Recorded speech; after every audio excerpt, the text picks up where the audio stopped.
Did you know that tea has been consumed for thousands of years, but was not brought west until the 17th century and was not a popular beverage until the mid-18th century?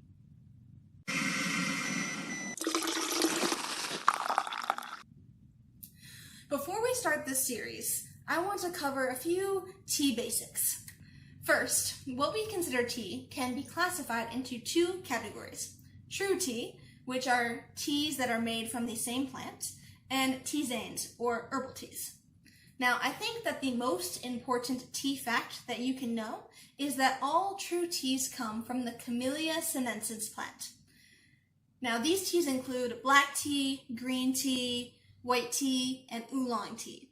Now, you might be wondering, these teas are all so different. How can they come from the same plant? Well, the short answer is processing. We will go into each tea's individual processing in their videos. Now, a part of the processing can include removing the caffeine from the leaves. Naturally, all true teas contain caffeine. A lot of people like to talk about the difference of caffeine in coffee and tea. Now, if you have an ounce of coffee and an ounce of tea, there is more caffeine concentration in the ounce of tea than there is in the ounce of coffee. However, to make a cup of coffee, you need the whole ounce of coffee. But to make a cup of tea, you need a pinch of tea. Therefore, within the cup of coffee, there is more caffeine than the cup of tea. Another fun caffeine tea fact is that the antioxidants within the tea slower reduce the absorption of the caffeine into the body.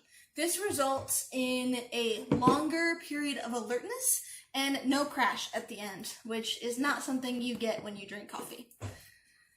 Every other kind of tea that we drink is called a tisane or an herbal tea. These teas are not made from the Camellia sinensis plant.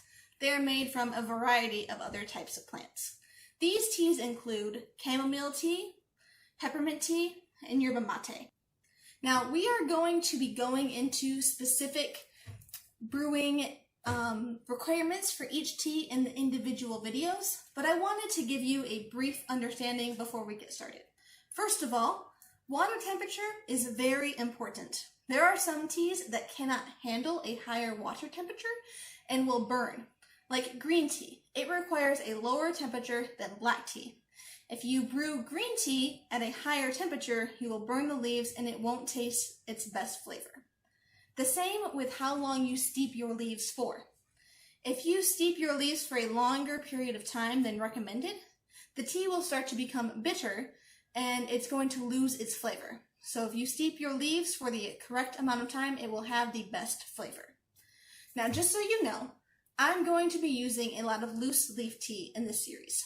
That's because I think it has better flavor and it's better quality than most bagged teas. Now, I've linked a couple of tea shops below, but if you have any good tea shops that you like, you should let me know so that you can enable my addiction a little. Now, I hope you learned a little today, and don't forget, the best tea is the one you like. Crap. Bases. Classify, that's what I forgot. I'm just effing this up in my head. Okay.